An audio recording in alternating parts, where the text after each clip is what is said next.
Kong in the trunk. King Kong, King Kong, King Kong. I'm back. Road Rants. On the continuing countdown of the Friday the 13th film series, we are ranking the movies. This was done by as a Patreon request from our good friend Kyle. And it was on my radar to do anyway. And, of course, we're on the new channel. Road Rants on Pop Culture, which is where all horror content, Star Wars content, movie entertainment content will go from now on. And I will always try to link these over to the other channel, which is Road Rants. And then that way anybody that hasn't subscribed can make their way over here. And ultimately, guys, and I've said, on these, we'll talk a little bit about the channels, our channels, too. This is completely informal. It is a podcast, so, we'll get into various things that's going on. Interesting note, today was my birthday. And really, when you get to be my age, your birthday's just another day. It's just another day. I worked. Oddly enough, when I was in the corporate world, I took my birthday off every year. I took a vacation day. Since I've owned my own business, I have never gotten my birthday off. Strange how that works. But when you own your own business, anytime you get a chance to make money, you just tend to do it. You just tend to want to do it because you don't get a vacation day. You work and make money. So in other words, if I'd have taken the day off, which I probably could have, I wouldn't have made any money. So it is what it is. Now, I got stung by a red wasp today, right on the back of the head, right back here. And man, it's swelled up like big time. Now, when I was a kid, I was allergic to those bastards. And so it had been probably 35 years since I've gotten stung by one. And so I was aware when I got stung, I was like, yikes, am I going to have to go to the hospital? And I was fine. Put a little wet tobacco on it. It took the swelling down, and I was good to go. It is just about gone right now, actually. It was just about gone. And I don't know why that damn thing was so mad at me, but he popped me right before I walked in my front door. I had taken one of my dogs down to go potty. Anyway, so we've been counting down the Friday the 13th franchise. Also on my radar right now is the Halloween franchise, and also I believe I will do a top 5 John Carpenter countdown. Okay, so somebody suggested that, and it sounds like fun, actually, because I really like a lot of John Carpenter movies. So it might be a little harder. I think I've got a clear-cut number 1, but 5 through 2 could be more challenging. I even thought this rank has went differently than I thought it would go. There were movies that ultimately ended up in spots that I was kind of surprised. I thought it might be like a movie would be up or down a spot, maybe. And I had to really zero in. I had to watch the movies again, even though I'd seen them so many times. I had to watch the movies again. I wanted to digest the documentaries again and get a feel for everything. Stuff that I already knew, but I wanted some more context. And, things that I knew when I was running my horror website. So, we are at number 5. In case you're wondering, number 6 was Friday the 13th, Part 3. Number 5 is Freddy vs. Jason. Now, I know a lot of purists would be like, wow, I'd have this lower. I will tell you, there's something in common between, well, there's a couple of things in common between Freddy versus Jason and the reboot of Friday the 13th. The first thing they have in common is they were both written by, I want to make sure I get their names, Damian Shannon and Mark Swift. I knew that. But sometimes I say Mark Shannon and Damian Swift, so I wanted to make sure that I got that perfectly right. Both movies were written by that writing group, and I like their work, frankly. Some Friday fans don't, but I do. And they really searched for a long time. This movie spent years and years in development hell. I mean development hell. Because there were licensing issues. Once they got the licensing issues out of the way, then it became a story issue. And there were so many stories that were turned in by so many writers. There was an incarnation at one time where there were people that worshipped.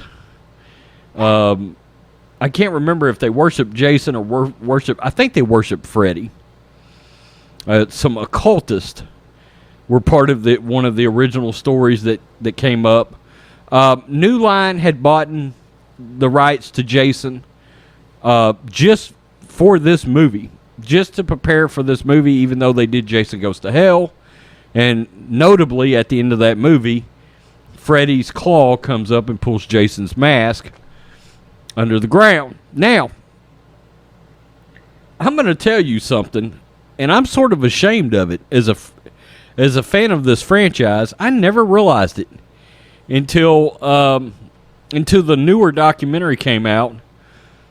This movie takes place only 3 months after Jason Goes to Hell, and I never realized that. All these years, I thought it took place in 2003 or 2002, but when I went back to watch the movie, and I literally just got done with it probably 30 minutes ago, I watched it again. It makes a lot of sense now. The aesthetics, the vehicles, some of the signage that's in the movie. I was like, okay, this makes sense. It does feel like the early 90s. And I liked that. I really did. That sort of actually improved the movie a little bit for me. One of them weird sort of things. There's a van in the movie that one of the guys owns. And I love the van. It's somebody in the movie literally refers to it as the Scooby van, which is from Scooby-Doo. And I really like that. Now there's some really good character actors in this movie that I'm fans of. One of them being Brendan Fletcher, and he's been in quite a few different movies. Catherine Isabel is in this movie from Ginger Snaps.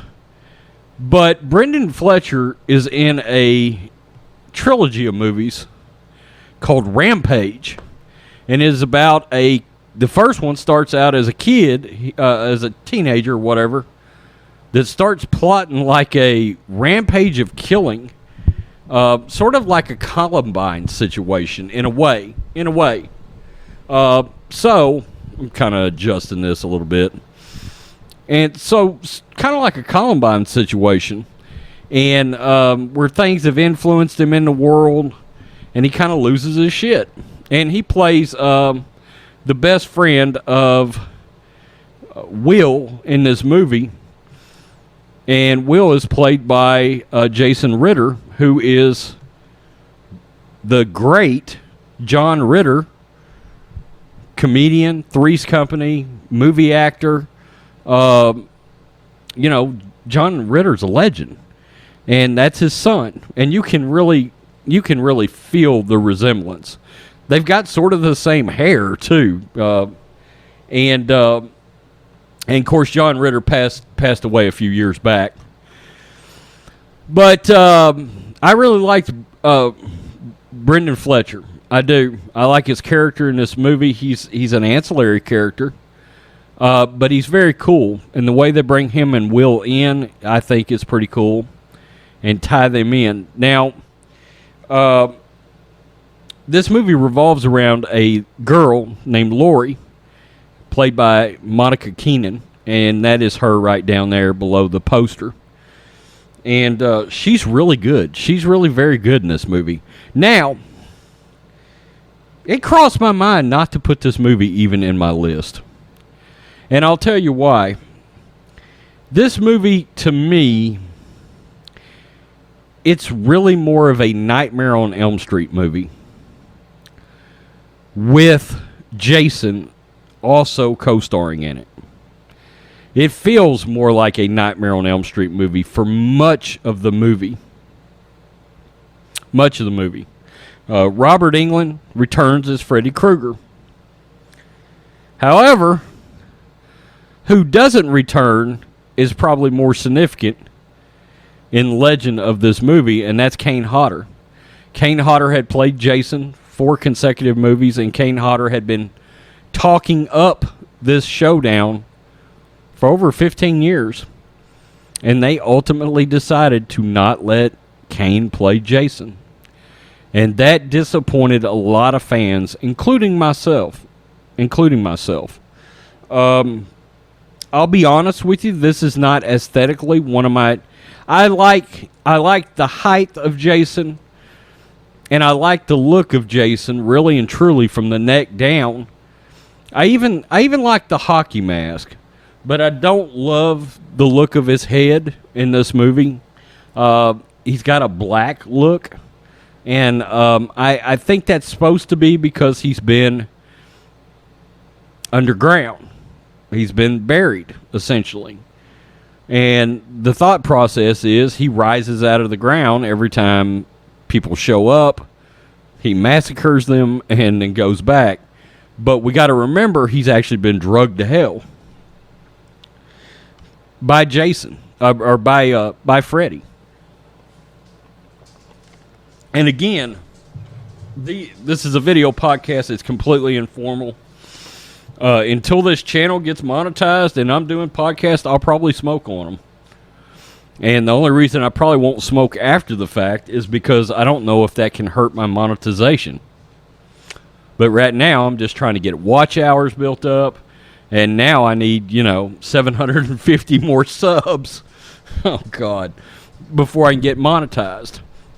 And in case you're wondering very quickly, was it ultimately the right move for me to uncombine the content of the channels? Absolutely. John Matrix had been trying to get me to do that for quite some time. And because John has quit most entertainment content, he's went political. And he's seen a ton of growth out of it. And what I will tell you is I just experienced the greatest 4 days of growth in the history of Rhodes Rants. I basically grew by 150 subs in 4 days. In case you're wondering, that was a good month prior. So it worked. It worked. I went to political videos and the channel started blowing up. But I want this channel to get big. I don't expect it to ever get the kind of views that other channel will. Political channels gets massive amounts of views. So anyway, side tangent, but you get the point. So Kane Hodder was not in this. He had played in Jason Goes to Hell. He had played in Jason X.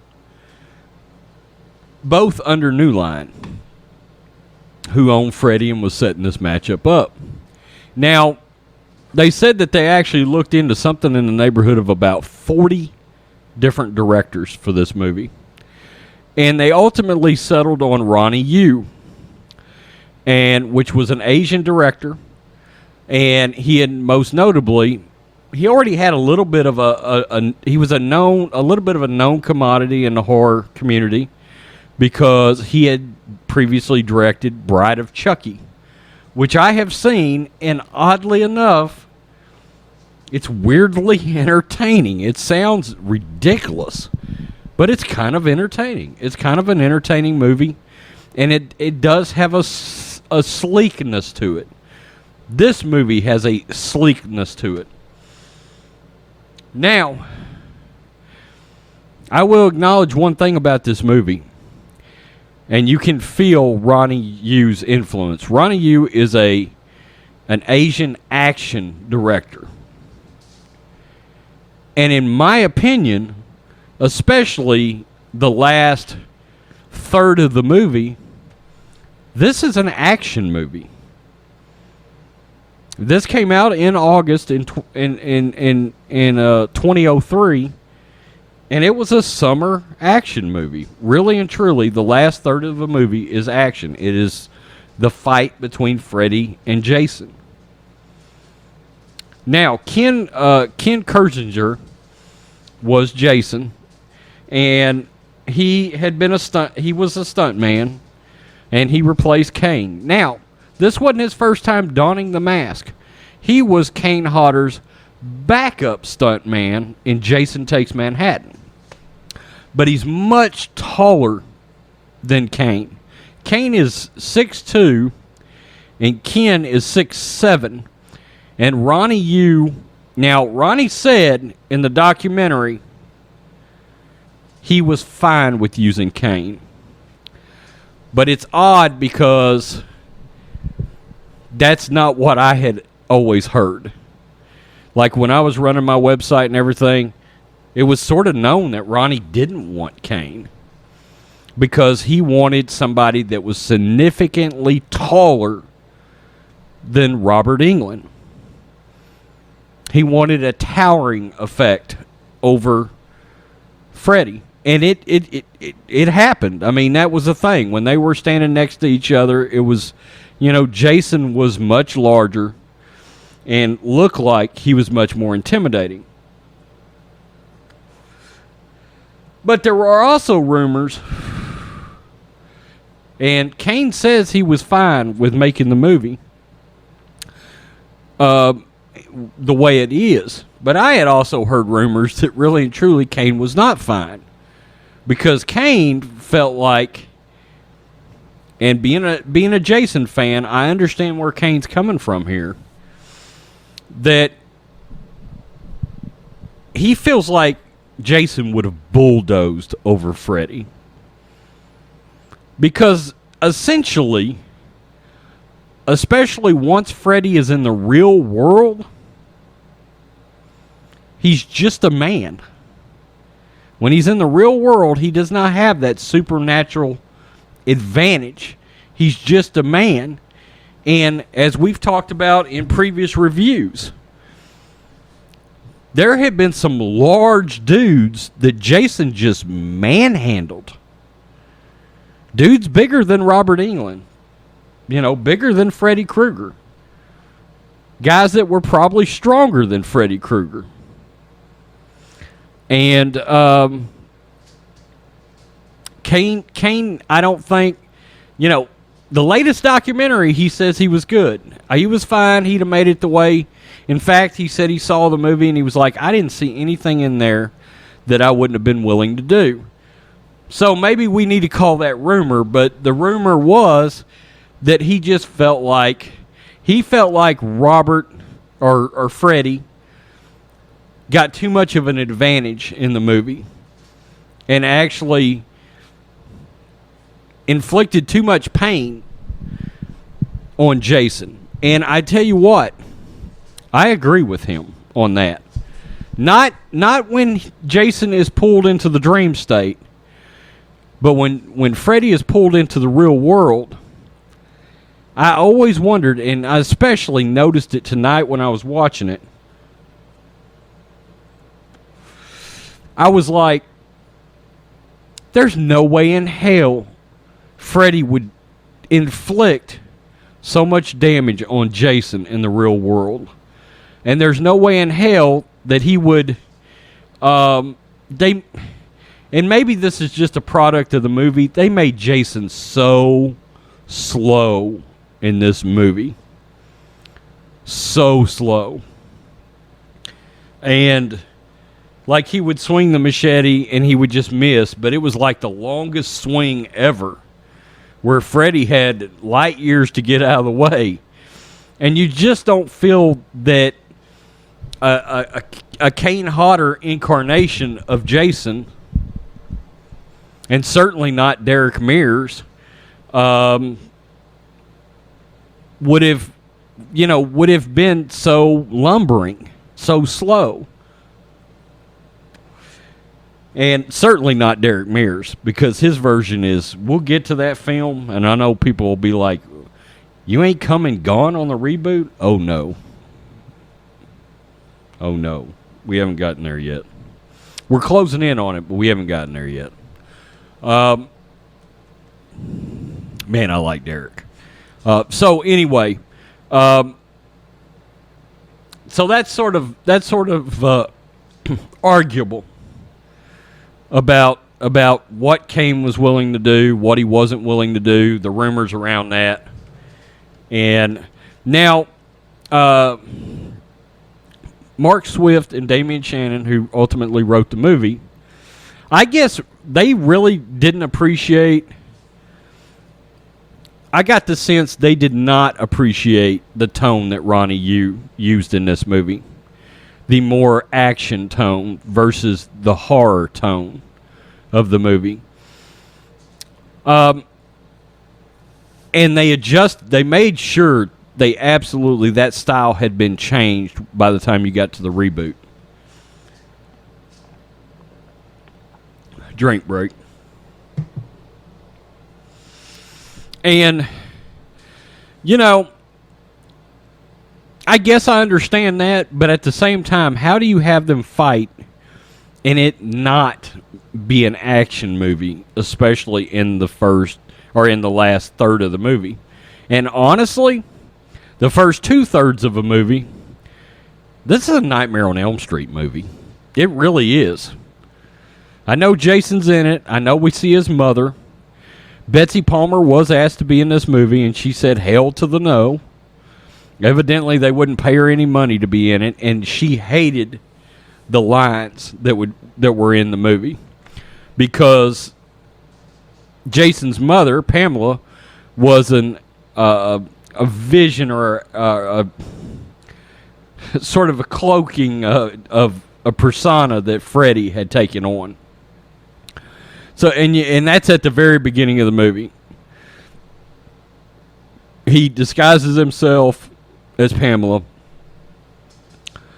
and sends him off on an errand to Springwood, which is where Freddy does his killing. We know Jason's Camp Crystal Lake. And what had happened was the people of Springwood had taken kids that had dealt with Freddy, and they put them in a mental facility. And they started giving them a drug called Hypnosil. Okay? Fans of Nightmare on Elm Street have heard of that drug before. And all that was left in town were teenagers and kids that they didn't know who Freddy was. And the only way that Freddy gains his power is by people knowing about him and the fear of Freddy building up. And that's what gives him his energy, his evil energy, essentially. And because Springwood, the town, had completely... The adults knew who Freddy was, which I found that strange because he's killed adults in the past. And I did like how the movie started out with Freddy putting the pictures of the children that he has killed into a book, and then it shows the parents essentially burning him inside, and of course he came back as Freddy. Sort of this demonic dream entity, right? But I like that. Visually, it looked really good. Now, this thing had a soundtrack. If you're into heavy metal, It had a hell of a soundtrack. Lamb of God is on it. Slipknot's on it. I mean, it is a really good soundtrack. And there are a lot of instances where heavy metal is used in this movie. Particularly, it's used very well once Freddy is drugged into the real world inside of a cabin. The track, you hear a guitar riff, dun-dun, and you're like, oh, shit. And, I mean, a fast track starts playing, and Jason starts dragging Freddy's ass all over the place.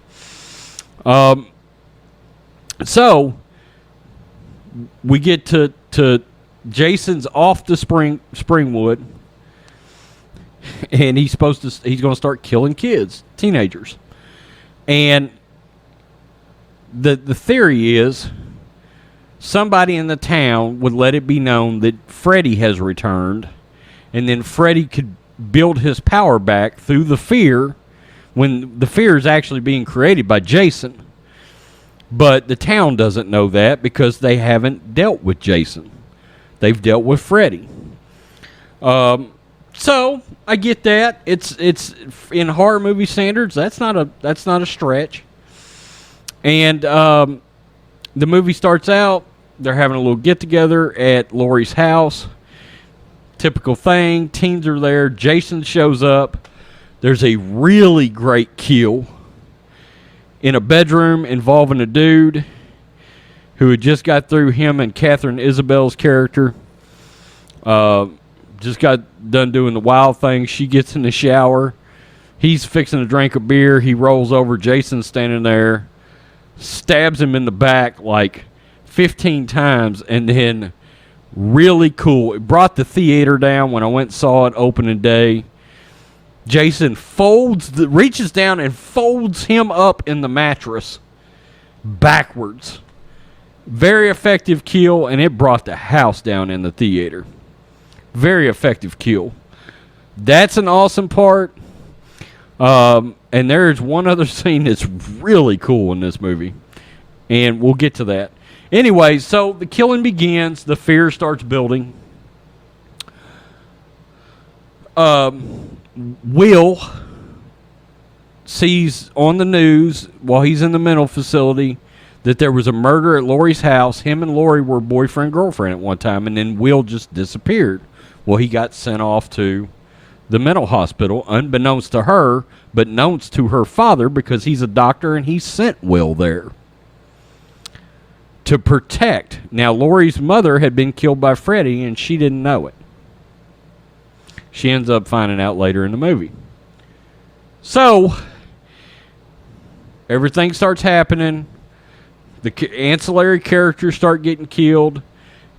Good ancillary characters in this movie. Kelly Rowland from Destiny's Child's in it. She's good in this movie. Robert Englund is excellent in this movie as Freddy. We get a lot of really slick deaths in this movie. We do. But there's a fantastic scene where they end up at a cornfield rave, a party taking place in the middle of a cornfield, and Jason shows up out there. And these two jocks, well, one jock, one party animal guy, kind of like, just picture, James Belushi from Animal House or something. And they end up out away from the rave, and they're drinking Everclear. And they turn around, and Jason is standing there. And the guy turns around, looks at Jason, and goes, "Hey, Jethro." I don't know what he says. He's like, "This is a rave, not a pig fucking," or something like that. Or he tells him, he said, "Why don't you go find yourself a pig to fuck?" And the jock looks at Jason. It's a funny ass line. And there's a lot of good, well-placed humor in this movie.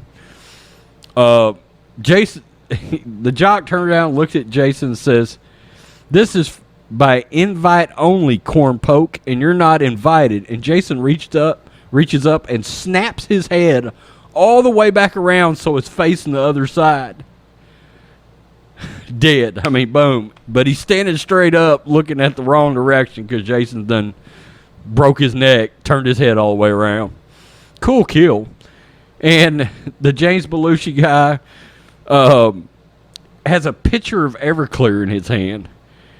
He throws the pitcher of Everclear all over Jason, and then they have all those bamboo flames out there to have light for the party. Well, he reaches over and grabs one of them and lights Jason on fire. And he starts running off. Well, you get and Ronnie Yu has some very cool camera shots in this movie.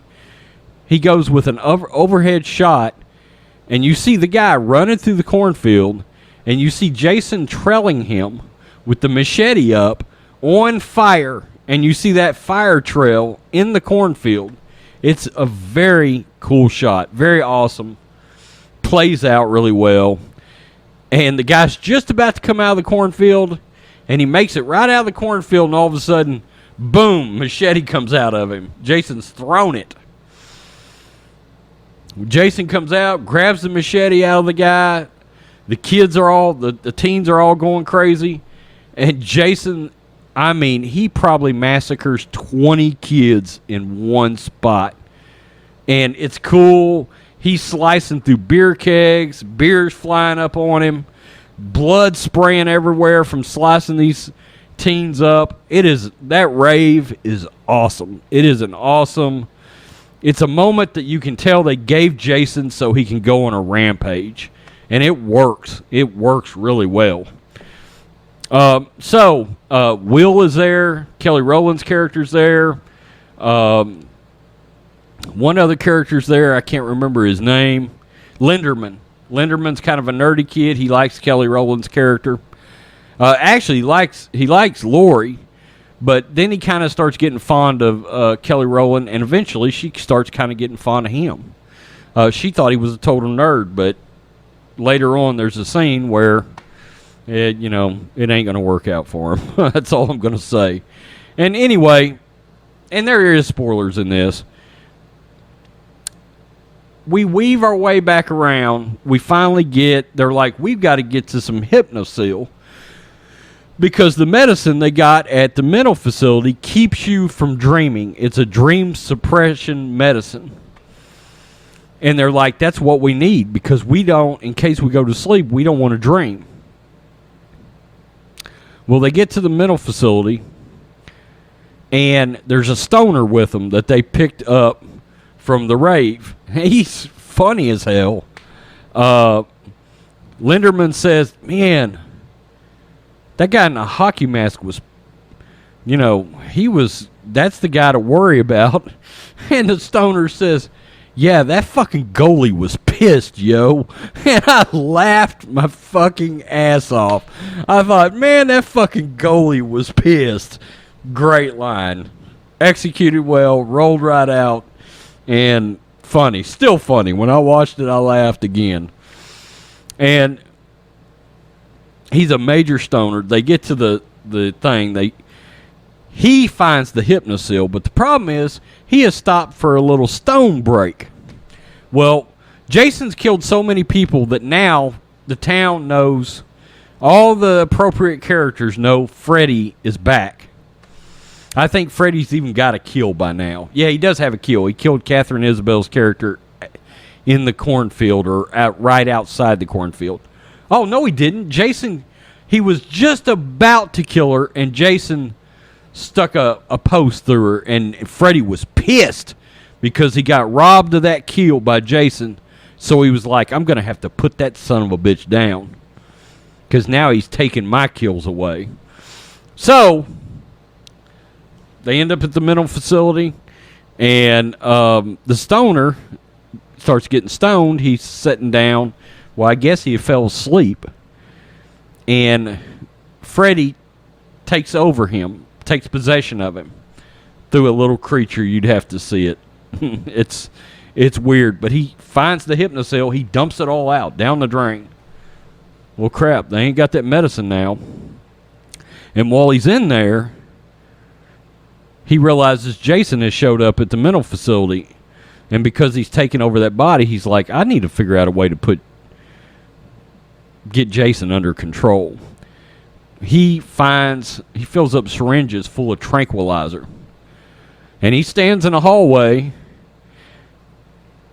And real cool line in Robert Englund's voice. He says, "Come to Freddy, bitch." And Jason walks up to him and he sticks those tranquilizers right in his neck like this. And Jason swings that machete and cuts that stoner's body right in half, and it folds apart. Another very cool scene, very cool kill scene. But Jason falls over. He's out. So the kids are like, okay, the only way this can happen, the only way we can stop Freddy is we've got to use Jason to stop Freddy. So they grab the tranquilizers themselves. They fill up a bunch of them. They put Jason in the back of a van. And they drive to Crystal Lake. In case you're wondering, it's a 6-hour difference between Springwood and Crystal Lake, okay? And evidently, there was a lot more time in the original script on that drive. But Jason, by the way, he's tranquilized, so he's asleep right now. Well, he's fighting Freddy in the dream world. And Freddy's putting a whipping on his ass because he's got a massive advantage. He's literally, he can mind fuck with Jason. He can throw him around just by waving his hands. Jason cuts off both of Freddy's arms. And Freddy just grows them right back. You know, because again, we're in the dream world. And it's very cool. There's a part where Freddy lifts Jason up and bounces him off all these, like, hard iron railings and shit. And then drops to the ground, and then something falls over. He pulls something down off the thing, and then Freddy looks at him. He's like, "Why won't you die?" And Jason throws that thing off of him and gets up. And he's just kind of starting to put a whipping on Freddy, even in the dream world. And for whatever reason, they made it where Jason was leery of water, like he was afraid of water, which we know he's not. And the writers said, we didn't write that in there. So nobody ever took responsibility for that scene. And so Freddy figures it out. He makes all this water pour on Jason. Jason turns into a little kid. Freddy puts his claws into Jason's head. And he wants to find out what Jason's thinking, what's going on in his head. And we get a very cool scene. A very cool scene of Jason dragging bodies through Camp Crystal Lake up into this old shed where there's heads and all kinds of... It's a really cool looking scene aesthetically. And then we get to a scene of the camp counselors and Jason as a kid. Well, Jason's out there swimming. He starts drowning. Lori is now in the dream state because she took a tranquilizer because she's going in to get Freddy and drag him out to the real world. Well, she was about to pull him out, and Freddy comes up out of the water and pulls Jason under. And so Lori's there, and Freddy realizes that she's there, and he looks up at her. And anyway, they end up back at her house because she's living in that house that was in the original Nightmare movie. Okay, so that white house. And so she's playing. Jason's about to kill her in that house. Actually, it looks like he's about to rape her, then kill her, I guess. Well, Jason is woken up at Crystal Lake. They got him to Crystal Lake. He is woken up. He's now, after all the other characters, Will and Kelly Rowland's character and Linderman.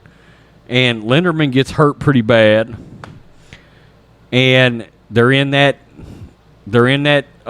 cabin, and a fire is started in there. Well, Lori's character is also in that cabin. They've had to drag her in there even though they can't get her to wake up. Well, one of her hands flops over into the fire. And when that happens, in her dream, she looks at her hand. It's burning. She reaches over. She grabs Freddy. And she wakes up.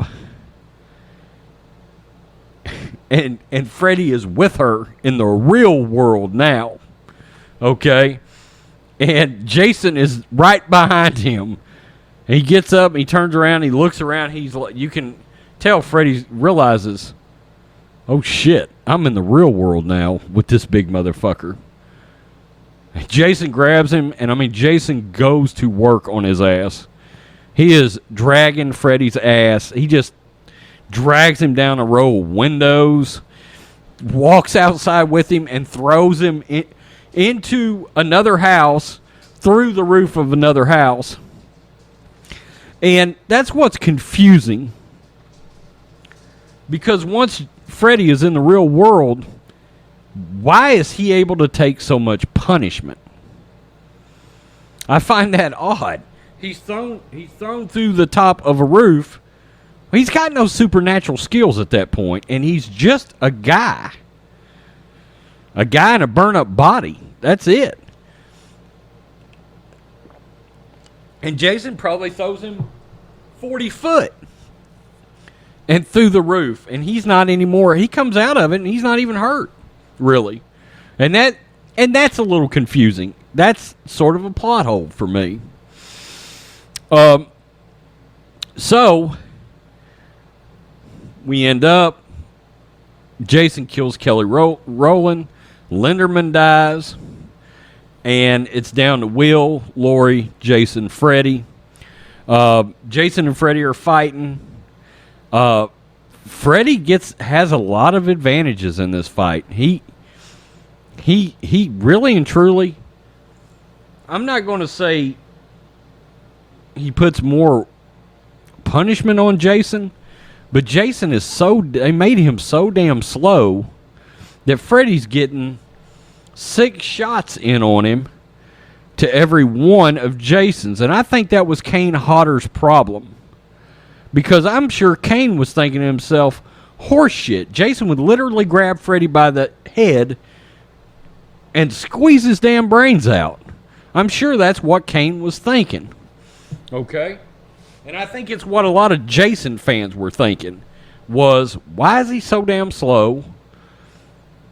And considering Freddy is just a dude, he's out of the dream state, he is just a dude, Jason should shred Freddy in the real world. Shred him. It doesn't bother me so much because the movie is so damn entertaining and the fight is so entertaining and there's so much good humor from Robert Englund. But being a Jason fan, I can see why some fans do have a problem with that. But how do you make an entertaining movie with the two characters if you don't make Jason somewhat vulnerable somehow? The fight would be over in 20 seconds. And you need the fight to go on for 12 minutes in the movie, right? So anyway, they get out to a boat dock way out on a pier. And Jason and Freddy are fighting. And it is getting ugly. Real ugly. He gets a hold of Jason's machete. Jason whacked him a few times. Then Freddy cuts off Jason's fingers. The machete drops. Freddy catches it. He's hacking Jason up with his claws and the machete. And Jason is able to get back up. He reaches up, grabs Freddy's arm that has the claws on it. Rips his whole fucking arm off. And all this time, Lori and Will have sprayed down the pier with gas. And they've run gas all the way back to this very large propane tank. And there's I guess propane service out there. They're at a place where propane's actually sold as part of this construction site or whatever. And they light a fire. And as you would expect, it blows them off the pier into the water. Well, Freddy ends up back on the pier, and he's sitting down there, and Lori's got the machete. And, you know, her issue is with Freddy because killed her mother, been after her. Dad's been a wacko because of Freddy. He knows about Freddy. And he's been trying to protect Lori, but it's made him do a lot of shit that's ruined Lori's life. So, out of nowhere, Jason comes up out of the water and has Freddy's arm with the claws on it and rams the claws through Freddy. They come out the front. Very cool stuff.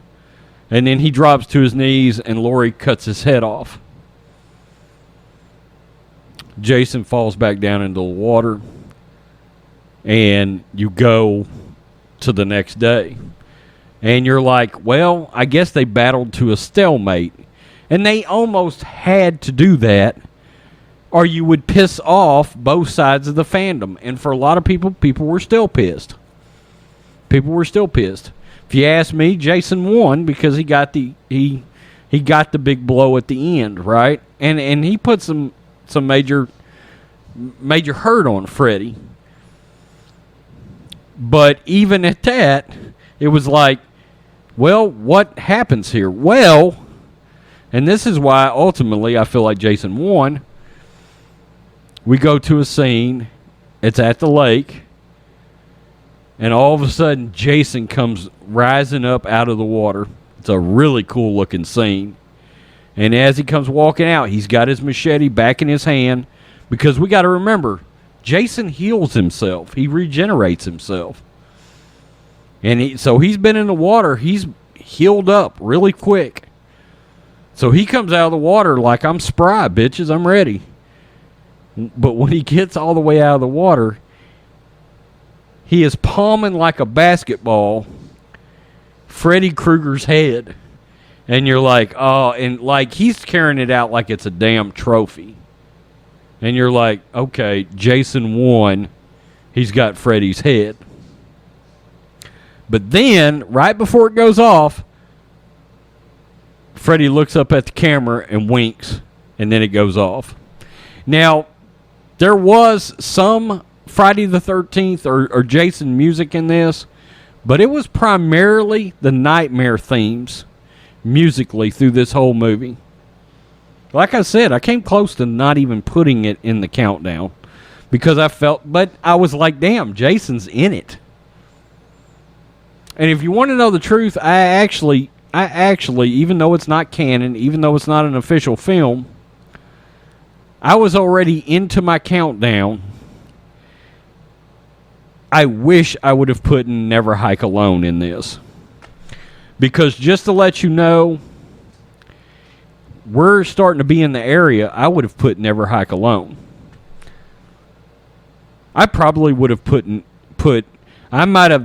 there'd have been 13 in the countdown, and Never Hike Alone would probably have been in the 5 slot.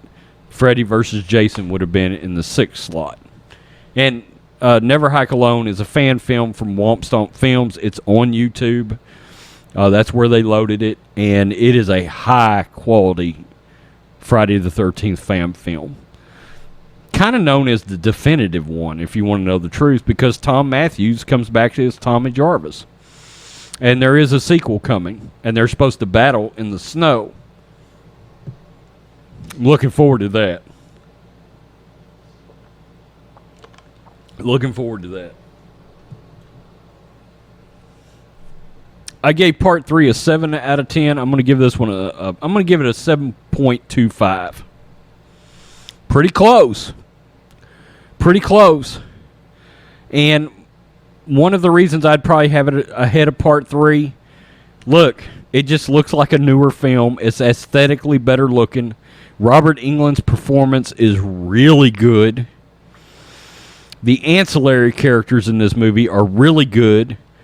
The action sequences in this movie and the kill, there's, like I talked about, there's several good kills in this movie. Unfortunately, Jason is sort of almost the weak link in this movie. He is. Visually, the look of him, I know Ken Kirsinger played in Wrong Turn as one of the hillbillies, the original Wrong Turn, which is so good, from Stan Winston. You know, he's good in this movie, but, you know, you've got better notable Jasons out there. You know, so it's hard to live up. You got Ted White, you know, you got Derek Mears, you got Kane Hodder, you got C.J. Graham. So, you know, that's tough shoes to fill, and not only that, in such a big movie. Now, something we've always talked about in these is how much did a movie make? How much did it make? They spent some real money making this movie, $30 million, and it was a summer tent pole for New Line. And it made all the money. It came out, and it made $25 million in 2003, which was a ton of money. And just 17 years ago, $25 million easily got you the number one spot at the box office in August. And worldwide, this movie made $116 million. It was a bona fide hit, and it was the largest horror movie ever at the time, opening. And so it did. They got exactly what they hoped to get out of the movie. It, honestly, if I was doing a Nightmare countdown, I'm not the biggest Nightmare on Elm Street fan. This would probably be my second favorite Nightmare movie, behind only Dream Warrior. In fact, I know it would. Behind only Dream Warriors. I'm not as high on the original Nightmare or Part 2 as everybody else. But even at that, I mean, Part 2 and Part 1 would be... I mean, I probably just gave away my top four. I probably just gave them away my top four Nightmares. But I don't know that I'll count them down. I don't know that I care enough about Freddy Krueger to count it down, if I'm being honest. I don't like... Freddy never was a draw for me. Whereas Jason, in this movie, I'll give him credit. There were moments where they treated Jason like an anti-hero. And I liked that. I really did. And Freddy was a clear-cut villain. And I like that. At no point have I ever rooted for Freddy, whereas I have rooted for Jason in the later films. In the earlier films, I was rooting for the heroes of the movie. But after Part 7, I started rooting for Jason. Kill them all, Jason. Let's see how creative you can get doing it. You know? Punish those damn bad teens. Freddy, I was just like, God, I hope somebody kills him. And I hated... A lot of people really like A New Nightmare. I hated it. I saw it in the theater. I hated it. I thought it was boring. I hated it. The real life characters were characters in the movie. I just could not stand that. I hated it. So it'd probably be my least favorite Nightmare movie. Side tangent, but I think it was viable here. So you got a 2-in-1. You got a Friday movie, and you got essentially how I feel about the Nightmare franchise. I told you guys, I don't love supernatural horror, and Nightmare on Elm Street is most definitely supernatural. You know what I need to do a review for on here is 3 from Hell from Rob Zombie, because I did recently see it. So, there we are. 7.25, just above Part 3, very close. 0.25 separated the two. This was much more of a popcorn movie, much more of an action movie, whereas part 3, definitely much more of a horror movie. Still had a lot of that scary element to Friday in part 3. But it ultimately is about which one ultimately entertains you more. This one entertained me more. Plus, I just couldn't wait to see it, you know? Wow. We're getting ready for the top 4. As always, if you're new to the channel, hit subscribe. If you're already subscribed here and you're not subscribed to Rhodes Rants, I warn you, it is a conservative political channel. But if you're conservative and you want to track in our climate political videos, I try to cover subjects the mainstream media will not tell you about. So, that's it. That's it. Number 5, Freddy versus Jason. I always say this in the comments section. Try to guess what the next one is going to be. And I do already know which one it is. Because now I absolutely know my top 4. I absolutely do. A cut above. A cut above. Peace. I'm out. Till next time.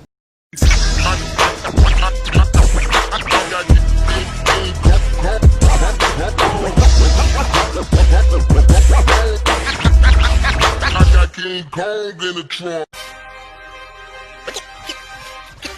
King Kong, King Kong, King Kong.